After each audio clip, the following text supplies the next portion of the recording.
اگر کوئی professional job کرتا ہے تو اس پر زکوٰۃ کی کیا شرح ہوگی، اور کیا آسٹریلیا میں دیا گیا ٹیکس زکوٰۃ میں کاٹا جا سکتا ہے؟ زکوٰۃ کے پورے قانون کو سمجھ لینا چاہیے. یعنی زکوٰۃ کی 3 مدات ہیں.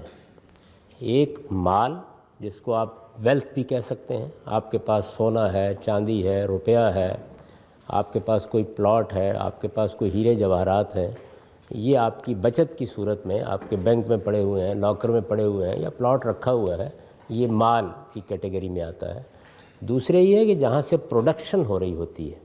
اصل میں جتنی بھی ہماری آمدنی ہے یہ حقیقتاً پروڈکشن ہی ہوتی ہے، اگر آپ اس پہ غور کریں. یہ دوسری مد ہے. اور تیسرے جانور جو پرانے زمانے میں لوگ پالتے تھے ریوڑوں کی شکل میں، بھیڑ بکریاں، عام طور پر وہ بھی ایک بڑی دولت سمجھی جاتی تھی. تو زکوٰۃ کو ان تینوں میں تقسیم کر دیا گیا ہے. آپ کے پاس جو بچت ہے، مال ہے، خواہ وہ کسی بھی شکل میں ہے، کرنسی ہے، سونا ہے، چاندی ہے، زیورات ہے، پلاٹ ہے، کوئی بھی چیز ہے، اس پر 2.5% سال کی زکوٰۃ ہوگی.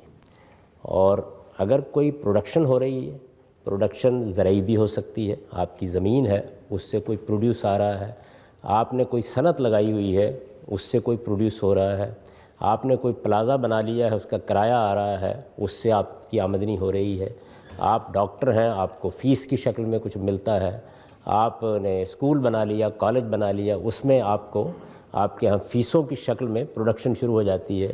آپ کسی جگہ ملازمت کرتے ہیں اور اس ملازمت کے نتیجے میں آپ کو تنخواہ دی جاتی ہے، یہ بھی پروڈکشن ہی کی ایک قسم ہے. ان سب صورتوں میں 5، 10 اور 20% زکوٰۃ ہوگی پروڈکشن کا. 5، 10 اور 20. اس کا فارمولہ یہ ہے کہ اگر پروڈکشن سرمایہ اور محنت دونوں سے ہو رہی ہے تو 5%، اگر ایک سے ہو رہی ہے تو 10%، دونوں کے بغیر ہو رہی ہے تو 20%. اور یہ پروڈکشن پر ہوگا، یہ سال کے سال نہیں ہوتا. جب بھی آپ کو سیلری ملی اس پر 10% زکوٰۃ عائد ہو جائے گی.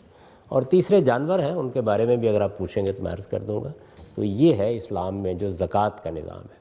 یہ زکوٰۃ اگر کوئی حکومت ہوگی تو اسی کے سپرد کی جاتی ہے. در حقیقت اللہ تعالیٰ نے کیا یہ ہے کہ دنیا میں ریاست کا نظم چلانے کے لیے ٹیکسیشن کی ضرورت پڑتی ہے. اس ٹیکسیشن کو ریاستیں بڑے ظلم کا ذریعہ بناتی رہی ہیں. یہ آپ کے علم میں ہے کہ بادشاہ کی طرف سے جو خراج عائد کر دیا جاتا تھا، جو ٹیکس عائد کر دیا جاتا تھا، کسان کے ہاں کچھ ہوا یا نہیں ہوا اس کو ظالمانہ طریقے سے وصول کیا جاتا تھا. ہندوستان میں مغلوں کے زمانے میں، اسی طرح بعض یورپی ممالک میں ٹیکس میں بڑا ظلم ہوا ہے.